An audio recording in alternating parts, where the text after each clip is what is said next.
सालों पहले राजा नाथ का शासन शिवानगर पर हुआ करता था। राजा की 3 रानियां थीं। राजा अपनी तीनों पत्नियों में से सबसे ज्यादा अपनी पहली पत्नी को प्यार करता था, क्योंकि वो खूब सुंदर थी। उसकी सुंदरता के कारण राजा दूसरी और तीसरी पत्नी पर ध्यान नहीं दे पाता था। वह अपनी दूसरी पत्नी को दोस्त मानता था और तीसरी पत्नी पर बिल्कुल गौर नहीं करता था। इधर राजा की तीसरी पत्नी उससे बेहद प्रेम करती थी, लेकिन राजा को तीसरी रानी का प्यार कभी दिखाई ही नहीं दिया। वो हरदम अपनी पहली पत्नी के साथ ही व्यस्त रहता था। ऐसा होते होते कई साल बीत गए। रोज राजा की तीसरी पत्नी इसी उम्मीद में रहती थी कि राजा आज उसके पास आएंगे, आज वो कुछ प्रेम भरी बातें करेंगे, लेकिन ऐसा कभी कुछ नहीं हुआ।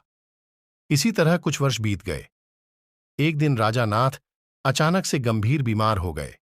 उनकी तबीयत देखते ही देखते खराब होती गई और उनके जीवित रहने की उम्मीद कम हो गई।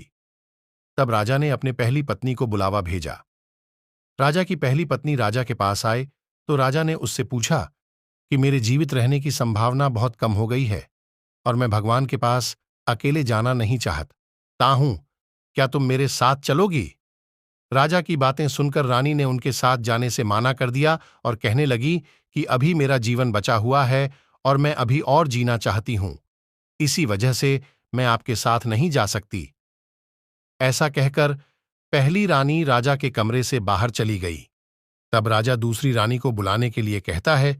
दूसरी रानी को जब पता चलता है कि राजा अपने अंतिम क्षण में है और वो अपने साथ अपनी पत्नी को लेकर जाना चाहते हैं, तो वो राजा को पास जाने से ही मना कर देती है। अपनी दोनों प्रिय रानी से निराश होकर राजा ने सोचा कि मैंने कभी अपनी तीसरी पत्नी को समय नहीं दिया और न ही उस पर प्यार जताया, अब मैं उसे कैसे बुला सकता हूं?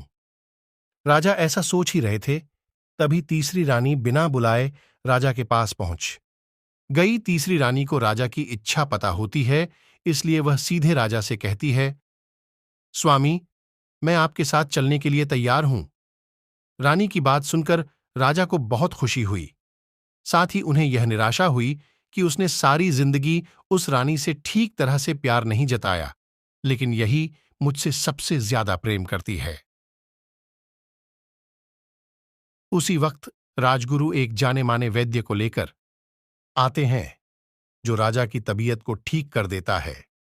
राजा ठीक होते ही अपनी तीसरी रानी से प्रेम करने लगा। हमेशा अपने करीब राजा ने अपनी तीसरी रानी को ही रखा और दोनों खुशी खुशी राजमहल में जीवन जीने लगे। किसी को सुंदरता से प्रेम नहीं करना चाहिए, बल्कि उसके दिल और आचरण से प्यार करना चाहिए।